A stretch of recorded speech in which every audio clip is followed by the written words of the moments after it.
importante, né, que eu acho que se deve sinalizar em relação a isso, tem a ver com a segunda observação que eu fiz, da distinção entre a situação formal e a situação de fato.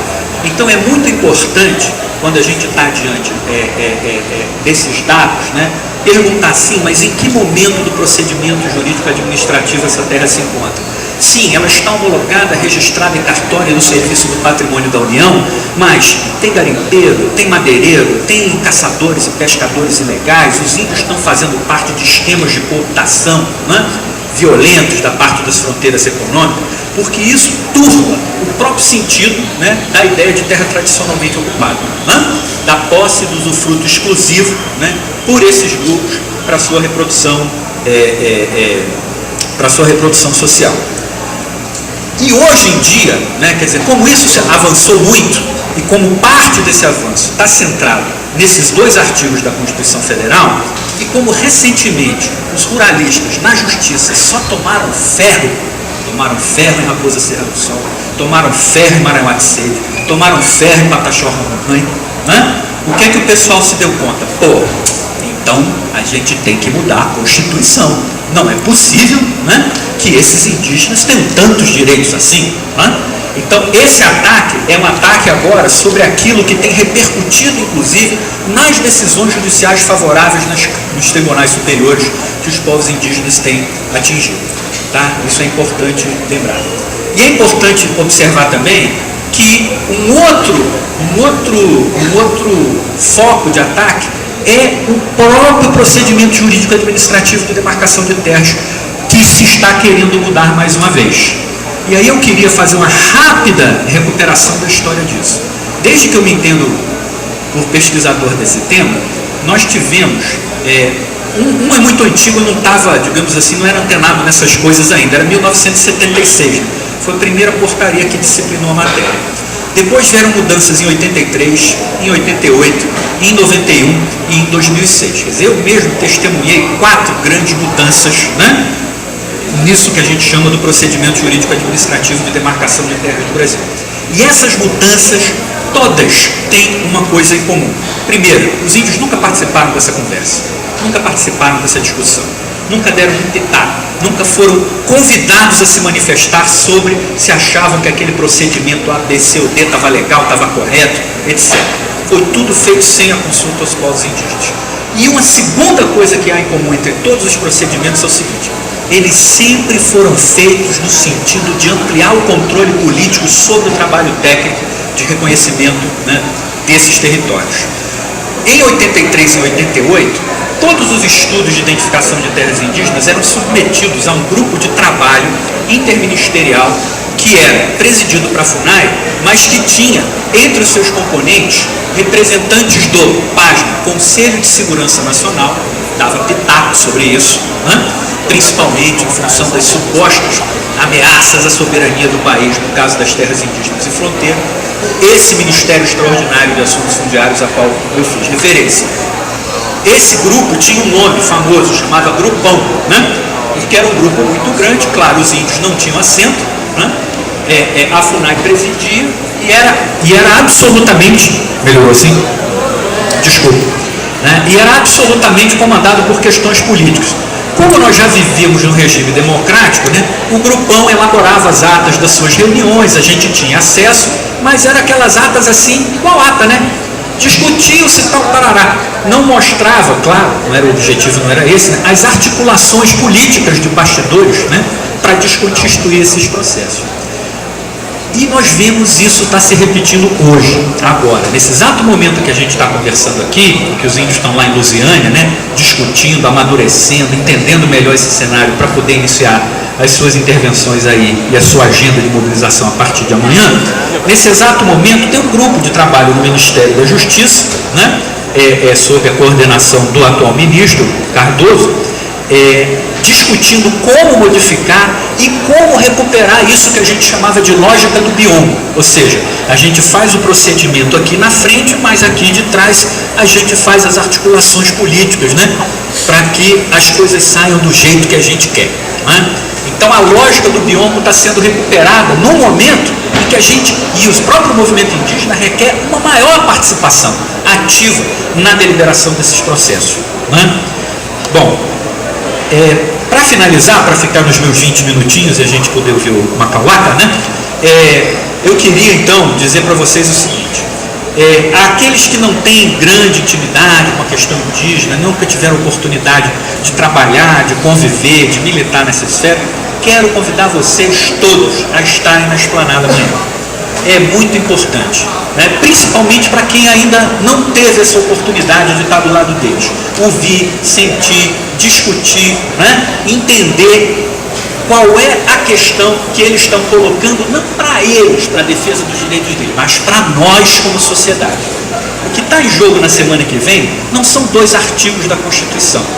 Se essa onda conservadora que a gente está vendo, né, se construir em torno, né, dos poderes constituídos, né, ela de fato for uma realidade, como eu acho que é efeito dominó. Se caírem os direitos indígenas, vocês não tenham dúvida, cairão outros direitos. O ataque é a construção de um processo de nova hegemonia política desse país. Não à toa se mudou o Código Civil em 2002, não à toa se mudou o Código Florestal ano passado, não à toa se quer um novo Código de Mineração e não à toa se quer mudar a Constituição. Isso é uma rearticulação poderosíssima de mudar os nossos marcos regulatórios e mudar fundamentalmente o substrato do país. Então, está na luta com os índios, mas está na luta com os índios, está na luta por um Brasil justo e solidário. Era isso. Muito obrigado.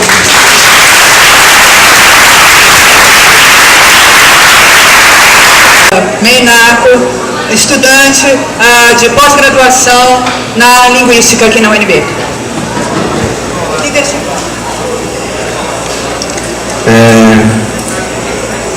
Macauaca na Tuiga, Meinaco Mata, Mamacahita, a Wita Penatuiga. Esse aí é que ela cai, Snaigo. Aí você me acha que está lá. Kakawaka takeru magagalaha yenokawaka benuita asa mesmo máquina papiri kunha espanha kakawaka keru asa tu máquina keru asa kunha tu mau nada se paigo ao no kawaka takeru benuita aí kata sayu pe aí batanga lá ao kata ka sayu no ka pe ke benuita ao no papai tsumego e no kawaka kata lá amigo que perinzego kata yu por perinze asa que chapu ku amigo asa chapu ku igo pa tsasa laitsego asa chapu ku amigo nega ta aku no kata pa itsego ang papakata atataku mamalapaigo pausa sai puno pala ne atataku iga ta au kigo ne ora ina kehse kumaka ta sai na iga sa kehsa wa amigo nega ta puno kata paizigo sapa mo na iga sa kana awon te kai jupe au ota pata pakai jupa kata sa se ne kai jupa nego ase au pa pri ne kawaka pa nego lah no pa atataku pa. Bom, eu me apresentei, eu me chamo Macauaca, Meinaco, Awiti por parte da minha mãe e Meinaco por parte do meu pai. Eu sou estudante, assim como vocês, estou tendo uma oportunidade muito importante na universidade, uma experiência que eu estou vivendo. Jamais vou esquecer, assim como eu tive outras oportunidades, né, que sempre a gente tem que guardar, valorizar aquilo que a gente aprende e aquilo que a gente busca. A gente tem que se preparar para desafios da vida, desafio do futuro, porque a nossa própria vida nos coloca a desafiar o nosso próprio modelo de a gente construir a nossa vida. Eu disse isso, aí eu disse, estamos lutando, estamos nesse momento para conversar sobre uma questão que se refere à terra. A terra, alguém não fez com a mão. Ninguém fez a terra com a mão. Talvez quando a terra se fez, a gente não sabe como aconteceu, né? Cada um acredita na sua história, assim como nós. Quando a terra existiu, alguém não diz, alguém fez e diz: a terra está aí para vocês brigar. Ninguém diz isso. A terra está aí para... Nós somos os seres que se desenvolveram nesse espaço. Somos. Vocês sabem muito bem que vocês têm uma tecnologia avançada e vocês podem saber muito mais que eu, porque infelizmente uma sociedade onde eu saí, que é a minha origem, nossa ancestral, infelizmente não teve essa tecnologia que vocês têm, que é altamente tecnológica, altamente é superior ao que a gente tem, né? Indígena tem. Então, é isso que eu estou falando para vocês. O único lugar que você vai ver uma floresta verde, por enquanto, não sabemos como vai ser daqui pela frente, nas terras indígenas. E ainda sendo que nas outras regiões do Brasil, embora seja terra indígena, você não vai ver a mata verde como em algumas regiões. E tem algumas comunidades, alguns grupos indígenas que têm a sua terra, sua floresta verde. Já uma situação que não tem praticamente nada. Acampam, estão com seus barraquinhos que pode correr. Assim como hoje de noite, assim amanhã, qualquer risco com eles. Então, é isso que eu estou falando, porque e se a gente pensar hoje, em que jeito está distribuída a terra para nosso uso ser humano, você vai ver que está na mão de algumas pessoas. E por quê? Eu disse para vocês, vocês não têm terra, vocês vivem de forma nômade, vocês correm atrás dos seus trabalhos para vocês viver, para vocês se manter. Então vocês precisam do trabalho. Mas nós, indígenas, nós temos um lugar da onde ninguém tira a gente. O índio não vai atrás do seu trabalho na outra aldeia, não vai atrás dos seus trabalhos nas outras regiões, onde não seja a sua comunidade, seu povo, uma língua que ele fala. Eu só posso estar entre meu povo merinaco, eu só posso estar entre o meu povo Haiti. Eu não posso estar entre os cuicuros, eu não posso estar entre os pataxó, entende? O Xingu, eu vou dar um exemplo, quando se fala de terra indígena, não estamos falando de um indivíduo indígena. Né? Ali moram várias etnias. No Xingu, por exemplo, temos várias etnias morando no mesmo pedaço de terra. E por que você tem que dizer que a terra é muita terra para os indígenas? E o significado da terra para nós. Eu acho que era bom a gente fazer uma cartinha de jogo aqui, dizer muita terra para pouco índio, e eu tiro outra carta. Índios vivem em extrema pobreza, eu tiro outra carta. Terra indígena é terra virgem, eu tiro penúltima carta. Índios são contra o desenvolvimento do país, eu tiro a última. Índios e a natureza viva.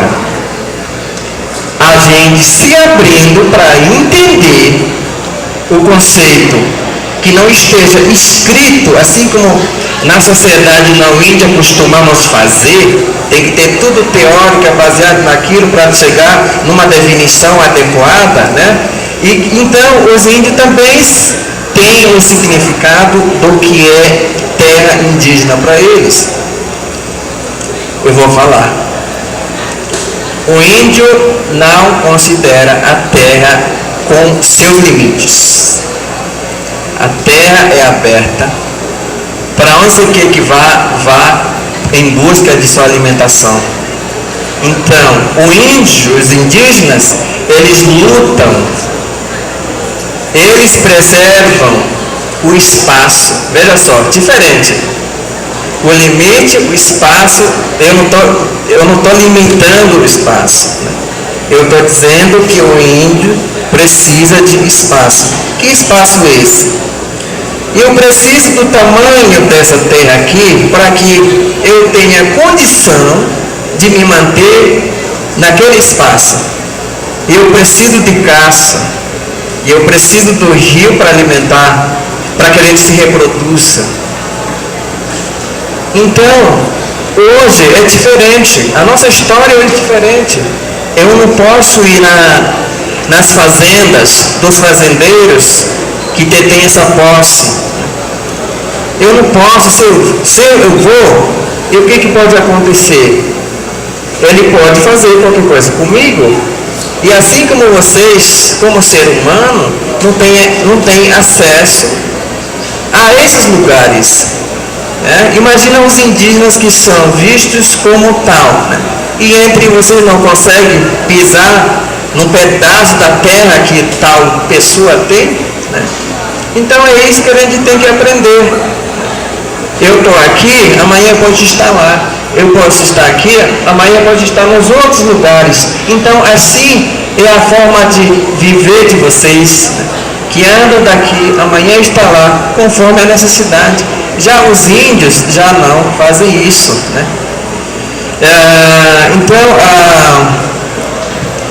Não significa que os índios também não podiam se mudar de aldeia antigamente. Sim, aonde a terra fornecer a condição de vida, é lá que ele vai estar. Então,